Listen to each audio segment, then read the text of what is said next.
Moonflow is the latest psychedelic weird girl horror book that came out today. Thank you to Hatchet for my early copy. I enjoyed reading this book. This is what I came here to do. I love a book that's an experience, a memorable, strange experience, and this has that energy in spade loads. So there's much to talk about. Our main character, Sarah, is a mycologist. She deals in mushrooms, but she's had a bad crop, so she's down on her luck. She needs something that is going to sell quickly and sell a lot. So she's heard of this mushroom called the King's Breakfast that gives you like the acid trip of a lifetime. So she goes deep into the Pomogo forest to find this mushroom. She gets a bit more than she bargained for in the woods when she comes across this very strange women's cult that's very much an experience. I thought this book started really strong. The first half in particular, I was really invested. At a certain point, it felt like we were treading water and we didn't really know where we were going, which maybe that's the book being incredibly meta about the situation, because Sarah herself is lost in the woods and is trying to find her way out. So you as the reader sort of parallel that in your own confusion of what's going on. But I think more so stories like this that are about a vibe, a state of mind, they have that atmosphere to them. Sometimes the story can take a bit of a backseat. And so I'm left wanting a bit more because we've lost the momentum of what's actually happening in our book. Instead, we spend a lot of time in the forest. And it could have been scarier. It was weird. It was real weird.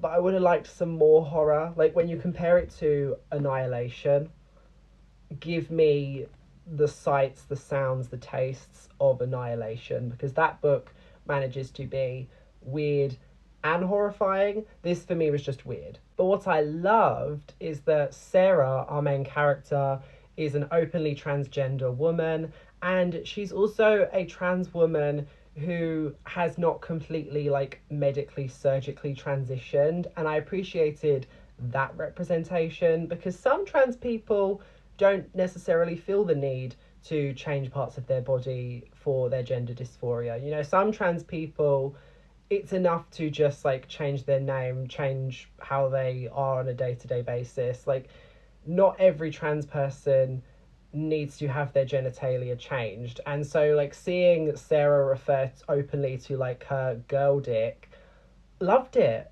Thought it was incredible representation, and it wasn't afraid to be like imperfect, unpolished. Like, trans people are just people.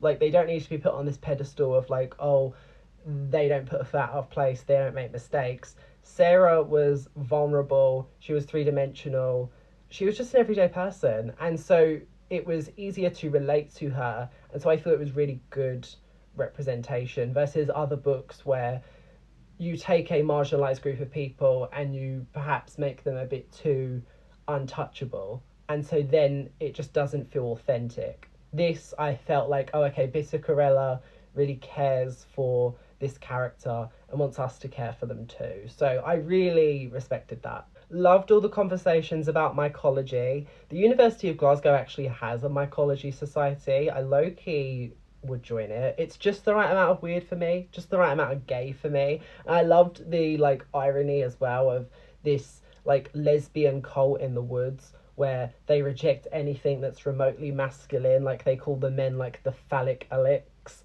But I also just love the like symbolism of how a mushroom is like an inherently phallic object, and so they're like worshipping these mushrooms, but they're also like a lesbian group that is all for women. Like, there's something absurdist about it that was quite entertaining. I recently watched the film Weapons, and there's that very heavy-handed Easter egg where they're watching the TV and they're talking about the cordyceps fungus and how it like parasitizes like ants.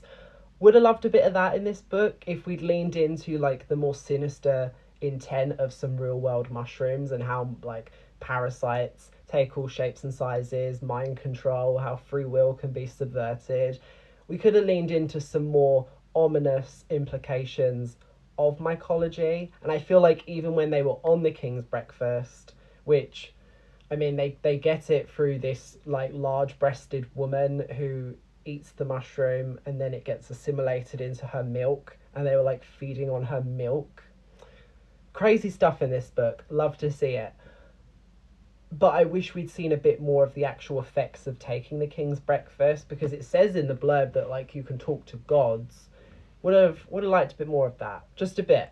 But overall, I like this book. I would say for you, if you have that like free loving hippie side to you, this is one for you. It very much leans into that mindset and that group of people. Like, you'll definitely see yourself in some of the characters.